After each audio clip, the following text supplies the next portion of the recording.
Welcome back to the Rundown for another weekend deep dive.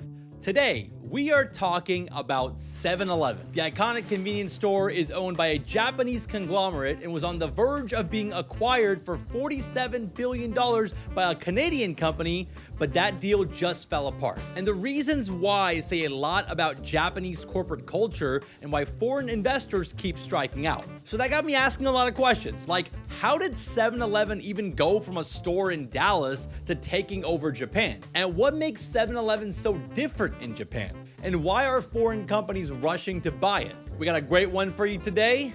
Let's dive in.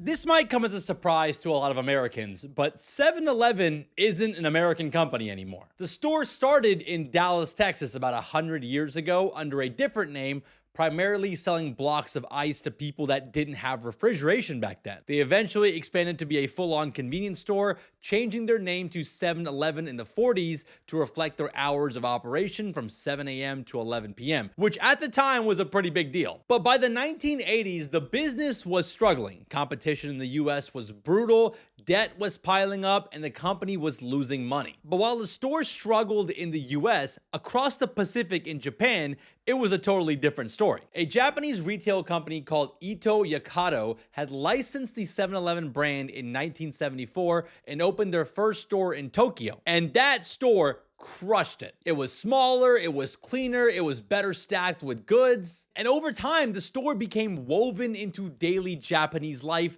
in a way that the US version never really achieved. So by 1991, Ito Yokado ended up buying a 70% stake in the parent company of 7-Eleven for $430 million. And they eventually ended up buying a 100% stake in the company by 2005. The 7-Eleven business was folded into a new entity called 7&I Holdings. And then 7&I ended up expanding beyond just convenience stores into a sprawling retail empire. They bought department stores, supermarket chains, and even a financial services company. Today, 7&I Holdings is one of the biggest companies in Japan. But at the heart of the conglomerate is still 7-Eleven, specifically 7-Eleven Japan. Today, there are over 21,000 7-Eleven locations in Japan, more than double that of the US, despite Japan being a much smaller country. And that's why the company has become a takeover target.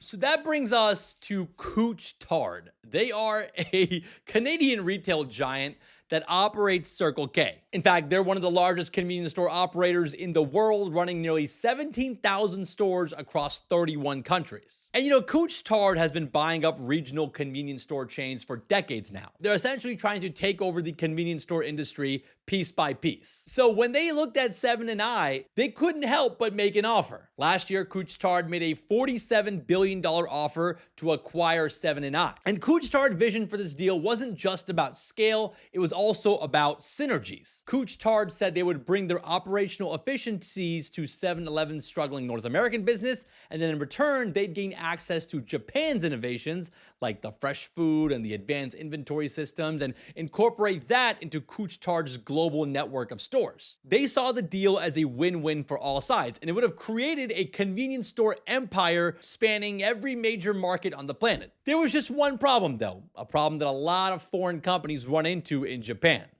So let's talk about it. All right, so now we get to the messy part of the story. Like I mentioned earlier, 7&I isn't just a convenience store company, because beyond 7-Elevens, they own department stores, supermarket chains, food production companies, and even financial services. They're a sprawling conglomerate, and analysts have been asking for a breakup of the company to unlock shareholder value. In fact, an activist investor tried to do something about that a few years ago. Value Act Capital took a $1.5 billion stake in 7&I Holdings back in 2020 to pressure them to spin off their convenience store business. Value Act argued that a 7-Eleven spinoff would unlock 80% more shareholder value compared to keeping the current bloated structure. But when the Value Act nominated their directors to the board of the company to influence some changes, they got shut down pretty quickly by Japanese shareholders. In fact, the existing CEO got more than 75% of the shareholder votes. And this result gives a good insight into Japanese corporate culture. So the corporate culture in Japan values value stability and legacy over quick returns. Shareholders tend to back management even if the numbers say otherwise. So fast forward to today, a similar thing happened to Couche-Tard when they tried to acquire the company for $47 billion.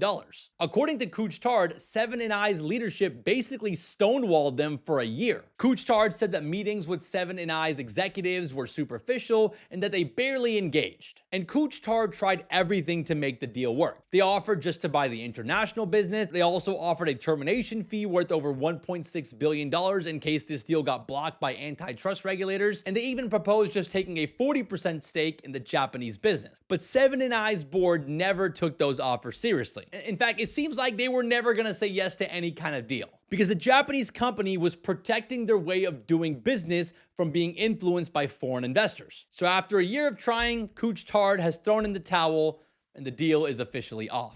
The analysts can point to boardroom politics or valuation gaps or Seven & I's complex structure, but at its core, this deal died because it ran into something more powerful than just money. And that is Japanese economic nationalism, the idea that certain assets are just too important to be handed over to foreign owners. Japan has a long-standing culture of soft protectionism. They don't always block deals with regulation, but they block them with corporate inertia. And this failed 7-Eleven takeover by Couche-Tard is the best example of this. See, 7-Elevens aren't just a convenience store with chips and soda in Japan. They are an essential part of daily life. People go to 7-Elevens to pay utility bills and pick up deliveries and get government forms. And most importantly, these stores turn into emergency supply hubs during national disasters like earthquakes or typhoons. The stores are part of a public-private initiative that ensures access to food, water, and basic goods during a disaster. So when a Canadian company comes knocking at the door to take over the company, no matter how big their offer is, there's gonna be some friction to sell.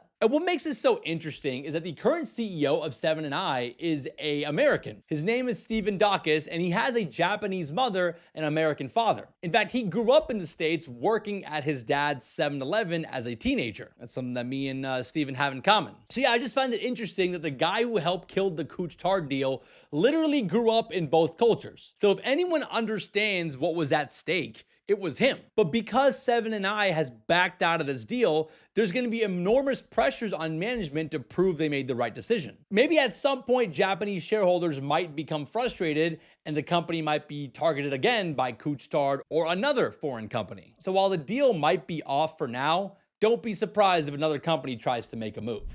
So what's the takeaway here? Well, for one, Japanese companies have become a prime target for American activist investors because these companies look undervalued or mismanaged by Western standards. But here's what those investors often fail to understand. Japanese corporate culture is built different. Western investors want faster growth, higher margins, and bigger returns. Japanese companies, on the other hand, prioritize employee stability, customer loyalty, and long-term thinking. And 7-Eleven might be the perfect example of that tension. Foreign investors saw a cash cow, while Japanese shareholders saw a pillar of society, so they backed their management and rejected a deal even if the stock could have gone higher from this acquisition. So I'm sure next time a foreign investor tries to buy a Japanese company, they're going to keep that in mind. In the meantime, though, it would be great if 7-Eleven could bring over some of that Japanese innovation and bring it over to the US. Or I guess I could just take a trip over to Japan and see it for myself, and then film a part 2 for this deep dive. Well, all right, guys, that's it for today's weekend deep dive. If you guys enjoyed today's episode, don't forget to hit us with a 5-star rating on Apple, Spotify, or wherever you listen to your podcast. And let us know in the comments on Spotify or YouTube on what you thought about this episode and if you've been to a 7-Eleven in Japan. Thank you guys so much for spending a part of your weekend with us. Shout out to Mike and Connor for all the work behind the scenes. And we'll see you guys back here on Monday.